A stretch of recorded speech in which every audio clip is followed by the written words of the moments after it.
Initiating Operation Incommunicado logs. On the 5th of May 2012, a covert operative of the UIU placed within the Kremlin in Moscow situated a call towards the Foundation. The Department of External Affairs picked up, at which the call was directed to the intelligence agency officer Jacobs. The officer then stayed for an Omega-2 secretive state with an urgency of A-1 for the O5-8, the intelligence agency overseer. The information was rather valuable.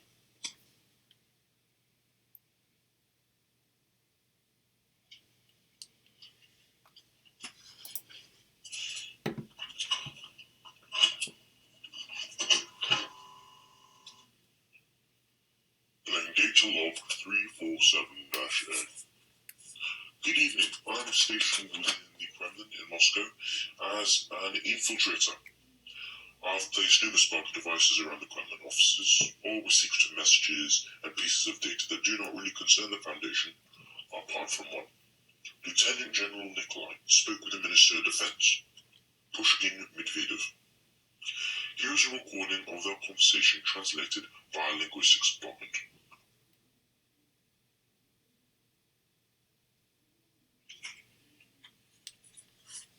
Medvedev speaking.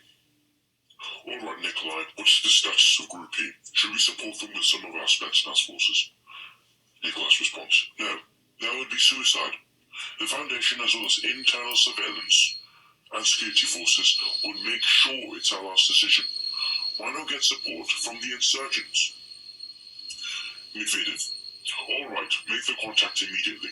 This attack needs to be soon. Remember, the war isn't over until we say it's over. When and where will the attack be? Nikolai's response, I presume it to be around the end of May. We have valuable sources say that there are some objects of great human enhancement uses at a specific site, Site 117, border of Ukraine and Poland. Medvedev, okay, brilliant. Set the date. Make sure they bring it over to Ronald. We will do some cross-testing. You are safe there. Lithuania promised to keep the area hidden from legal satellite imaging.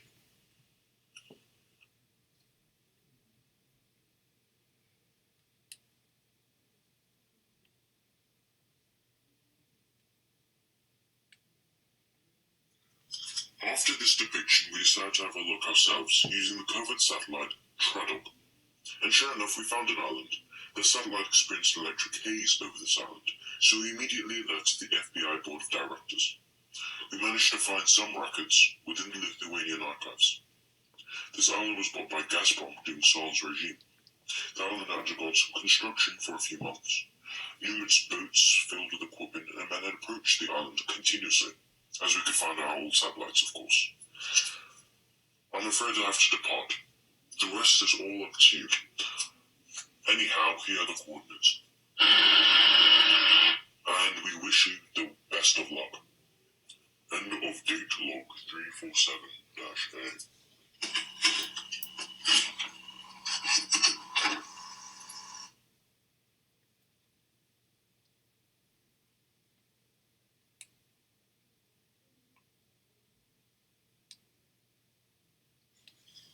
The Foundation immediately began an investigation. The O5 Council agreed upon removal of the insurgents and the remains of the Group E operatives. O5-5, the MTF director, teamed up with O5-8, the intelligence agency as said before. The O5-10, the overseer of external affairs, cleared out the legal satellite imaging laws as part of an undercover role of Google Earth. The O5-5 immediately assembled IOTA-10 to assist the intelligence agency on gathering information of the surrounding area. O5-10 made contact with the US military, at which they deployed Delta 06. For deployment nearby, they built a forward operating base with assistance from ENT architect Jenkins with level 3 access. Upon the build, the local authorities were told that this was an international base that was mainly used as a political front for forming a better alliance between Lithuania and the United States.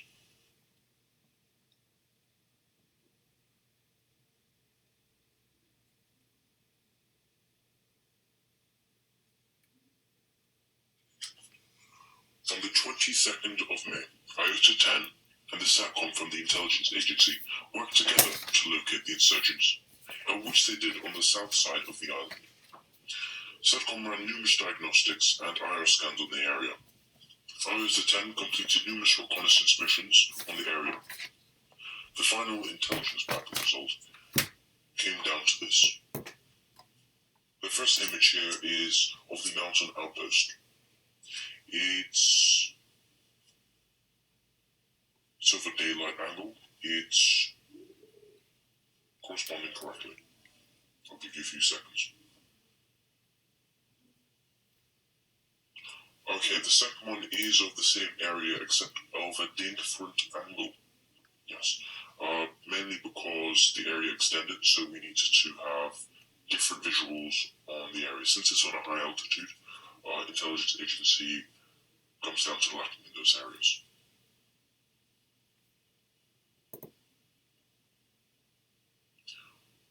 Alright, the third one is of the same area except as an IR scan. By IR, it can see through walls and all forms of area. I'll give you a few seconds to look at it.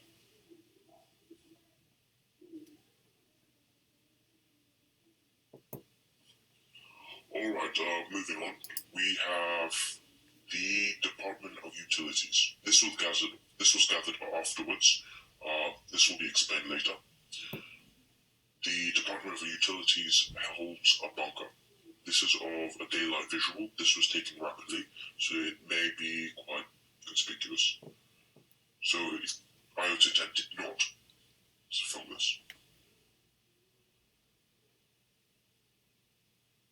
Alright, final picture is of the same area except with an IR scan. Yes, same visual. It may be slightly wrong because we didn't fully refine it. This was on a quick scope message. Yes, so we may have recorded a rat. Anyway, the bodies were confirmed. There was only 2 misunderstandings in terms of body count.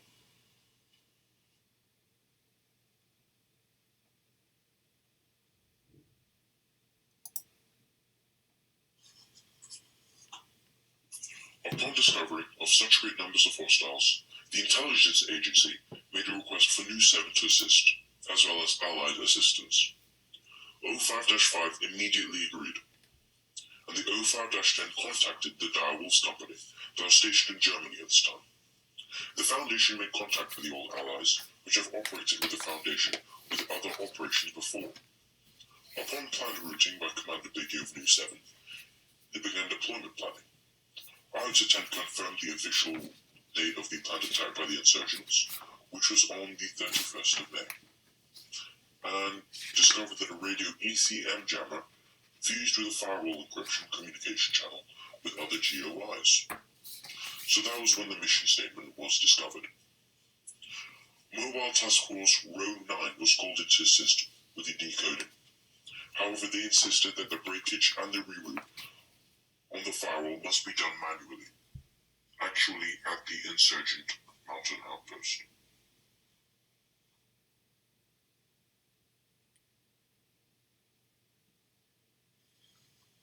May 28th, 2012. Insertion Day.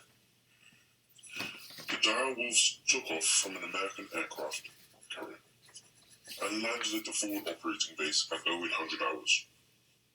The mobile task forces were recently staying in a small town named Shotrena and left their settlement at 1130 hours and went over to the forward operating base. The Delta O-6 task force remained at the FOB at 1815 hours. Rallied at the main combative tents. All the high comm of each group huddled and agreed upon the routing. Delta operatives drove 2 Striker APC Jaguars over to the base of the mountain outpost. Delta 1 hiked from the south side of the mountain, and Delta 2 hiked from the northeast side of the mountain. The Direwolf Company and all MTF personnel were within 1 Black Hawk and 1 Little Bird. As the operatives remained dormant at the helipads, the 2 A-10 pilots from both DWC and MTF going to standby on the main runway, as well as the aircraft carrier. At 200 and 113 hours, Delta 1 and Delta 2 reached position and made contact with hostiles. At that moment, the A-10s took off, as well as the helicopters at base. As Delta 1 obliterated all of the insurgents on the north side, one insurgent officer was reported to calling in enemy assistance from the surrounding areas. The helicopters arrived momentarily, at which Row 9 got to work. Nugu 7 secured the location of Row 9, as Delta O-6 and the Dire Wolves set up a perimeter around the entire outpost. Upon the third wave of hostiles, Row 9 leader intercepted a message from the Department of Utilities, saying that they will launch their warhead towards the following operating base. The intelligence agency immediately analyzed the area and discovered a warhead as well as a bunker at that location. And that is when they took the photos which I showed you. So they took a few IR imaging shots. The O5-5 ordered for all units, including Allied, to move into the bunker area. All squadrons combined managed to hold off for 5 waves, losing a total of 6 casualties in total. 4 New 7 operatives, 2 DWC operatives, and 4 Delta 06 operatives. The bodies were loaded onto the supporting Black Hawk and were sent back to the forward operating base.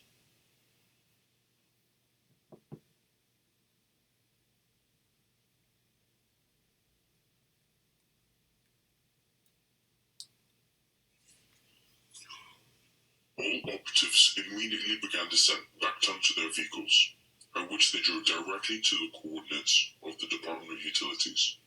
Delta O-6 and the Direwolf Company called for reinforcements from the forward operating base.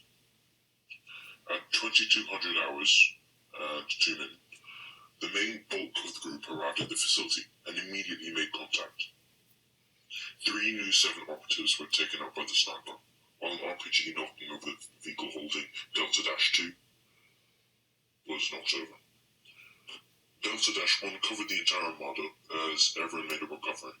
They then swiftly took out the entire facility in a matter of minutes, without actually destabilizing the warhead in the bunker. The reinforcements arrived 11 minutes later. The DWC commander and the New 7 commander began intensive interrogation of the commanding officer to gather intel, while Row 9 defused the warhead located in the silo. The rest of the group made a perimeter and held off for 6 rounds of constant attacks.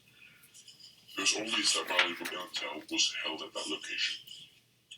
The Row 9 communications specialist reported that only the bunker and 2 insurgent camps heard the distress signals from the mountain outposts. The 2 A-10s obliterated the 2 camps and assisted in clearing out 2 rounds of the insurgents and group operatives. The commanding insurgents managed to direct the Row 9 to the technological archives, at which they extracted numerous pieces of intelligence and coordinates of the activity log of the island's insurgents and group activity. See data log 347-B.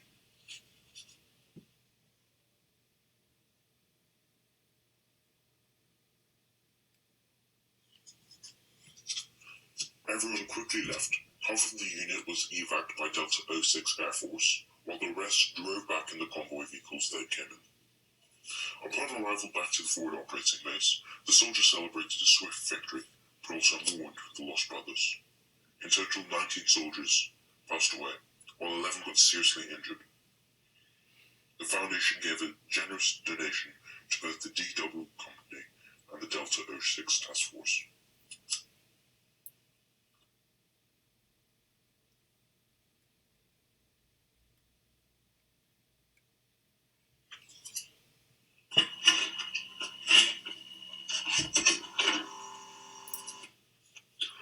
Playing data log 347-B. This is Row 9 Task Force Leader Daniels.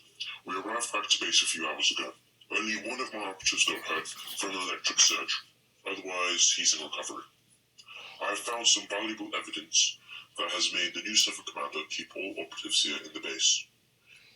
At the mountain outpost, we created an occultating loop. So whenever the main base for the insurgents wanted to confirm everything was okay, the radio signal would reply with an OK code. When we pulled all intelligence from hostile hard drive, we found some interesting stuff. There are 11 other small insurgent camps and 3 big ones. We found some info of the Ministry of Defense being on the island stationed at Ronograd, with the protection of casual Spetsnaz forces.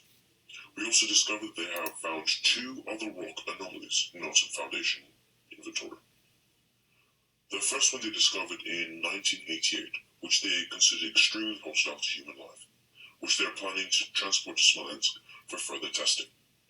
The other rock, discovered in 2009, enhances all physical strength and abilities when being held. Further testing will be done in the mines to discover more instances of the anomalous item. The other insurgent locations didn't actually receive the distress call, meaning other further attacks would still contain the element of surprise.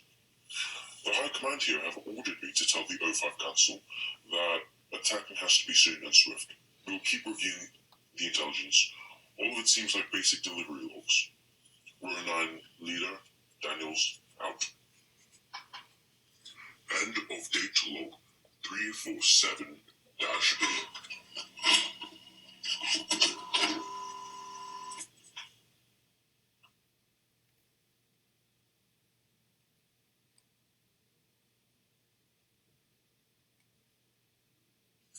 The mission was an overall success, stated by all the commanders there.